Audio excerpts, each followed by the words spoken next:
Michelangelo Merisi di Caravaggio, commonly known as simply Caravaggio.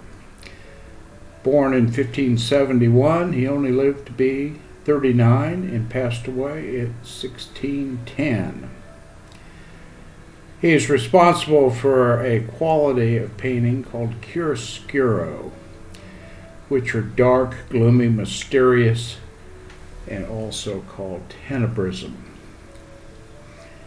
The paintings generally are a lot of black, a lot of dark backgrounds, and intense dramatic lighting. It's reported he only painted somewhere between 40 and 80 paintings. Quite a few of them were lost at the end of his life. Pieces and parts of them keep mysteriously showing up, and documenting them is very, very difficult. In 1607, at the age of 36, he went to Milan after being convicted of a murder in 1606.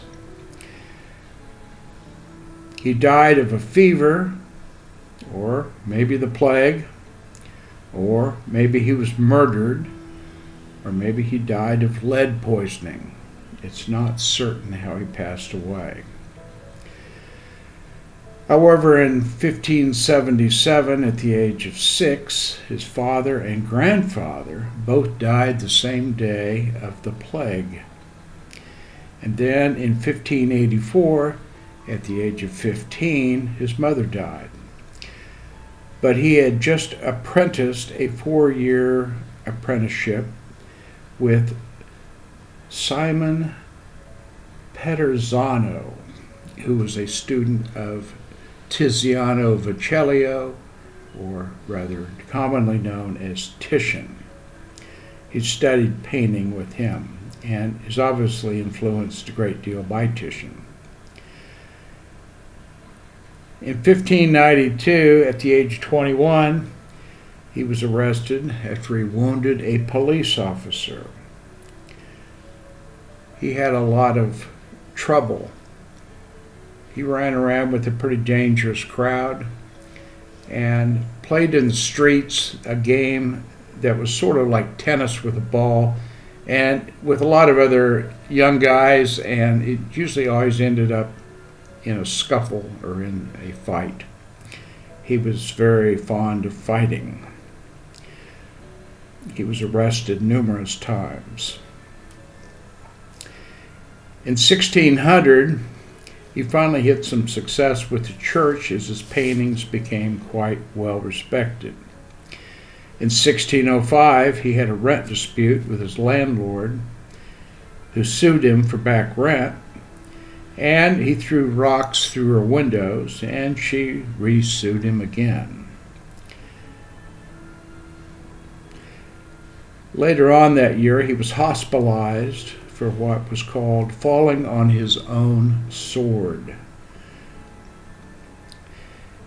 In 1606, Ranuccio Tomassoni was kind of a gangster type. He was a pimp, and Caravaggio was using one of his prostitutes as a model, and apparently had a close relationship with her.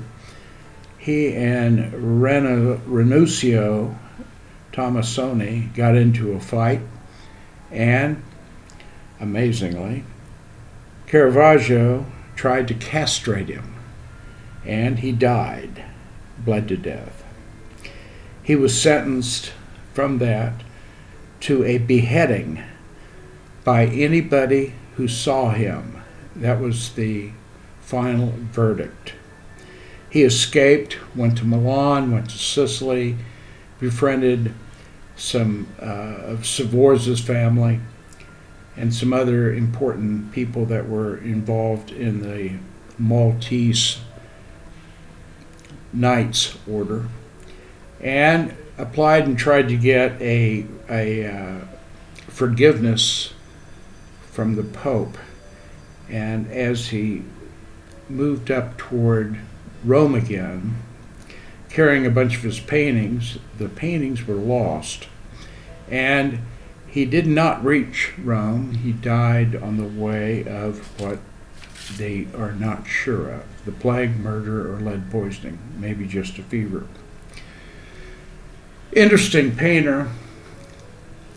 He painted directly onto the canvas. He did not work from drawings.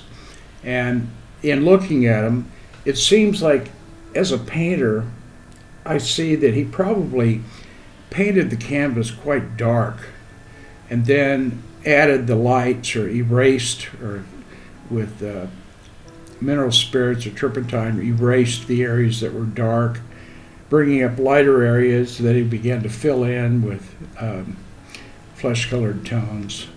And it was kind of a reverse process of how normally most people painted, but it made for very distinctly interesting paintings that were post-Mannerist, and they really described them as the beginnings of the Baroque period.